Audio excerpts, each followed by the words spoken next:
What is vertical farming? The global market size of vertical farming amounted to $3.09 billion in 2021. Some say it's the future for agriculture, while others say it won't replace traditional farming. Regardless, both sides have their fair share of reasons for their beliefs about the agriculture industry. In this article, aside from knowing what vertical farming is, you'll also discover its benefits, drawbacks, and other facts that'll make you more knowledgeable about it. What is vertical farming? A skyscraper's purpose is to give more room for workers or residents, maximizing space in cities. The same purpose goes for vertical farming. Basically, vertical farming is growing crops by stacking them on top of each other. This results in using significantly less land than traditional farming and implementing soilless farming. Some vertical farming companies are even differentiating themselves by making soil-based vertical farms. When did vertical farms start? The earliest known form of vertical farming is the Hanging Gardens of Babylon, which is also considered a pioneer of hydroponic farming.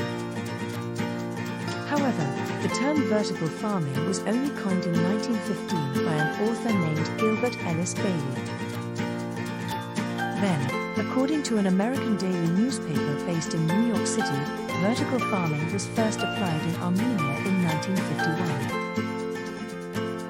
And in 1999, a professor named Dr. Dixon Desponnière, along with 105 students, also came up with vertical farming after thinking about the harmful effects of agriculture.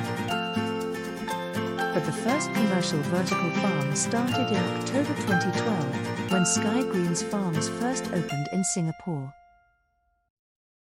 Sky Green's farms opened with 120 aluminum towers that were 30 feet tall, 9.1 meters, that's as tall as 2 female giraffes stacked on top of each other.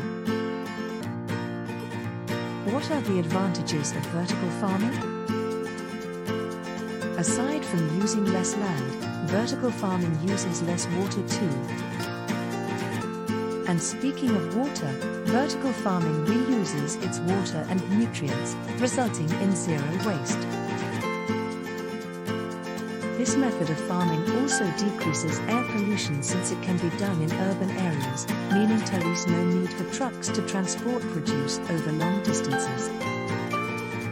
Pesticides aren't needed for vertical farming either, since vertical farms tend to be indoors, which are pest-free and weatherproof environments. These two particular advantages of vertical farming lead to better air quality, fresher veggies, and fewer greenhouse gas emissions. But out of all of these advantages, the one that stands out the most is the ability of vertical farming to be more efficient than traditional farming. Why? Well, it plays a crucial role in meeting the increasing food demand that comes from the increase in world population. What are the disadvantages of vertical farming? Lettuce for rich people is what an American journalist said when she shared her thoughts about vertical farming. It actually makes sense because vertical farming produce is more expensive than traditional farming produce. Running a vertical farm comes at a hefty price due to various extra costs that you don't need with nature.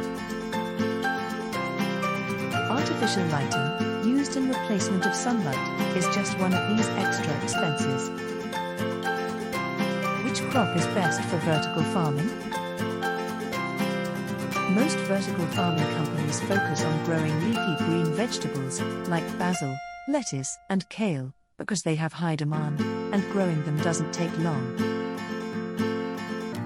Plus, some produce, like rice, potatoes, and wheat, requires more land space to grow.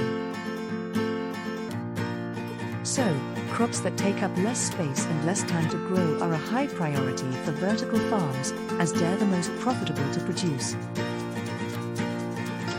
However, this This isn't to say that companies aren't trying to plant these challenging crops for vertical farming.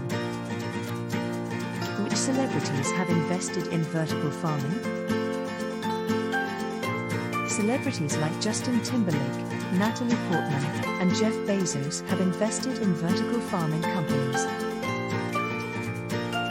For Justin Timberlake and Natalie Portman's investment, they put their money into a vertical farming company based in New York City called Bowl.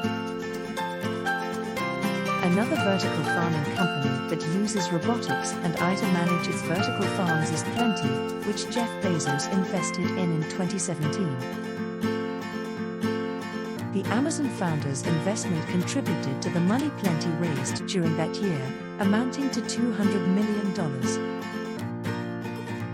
Vertical farming is an innovative agricultural method that helps us save land, water, and air pollution. While it may solve many problems of traditional farming, it comes with its own issues and drawbacks.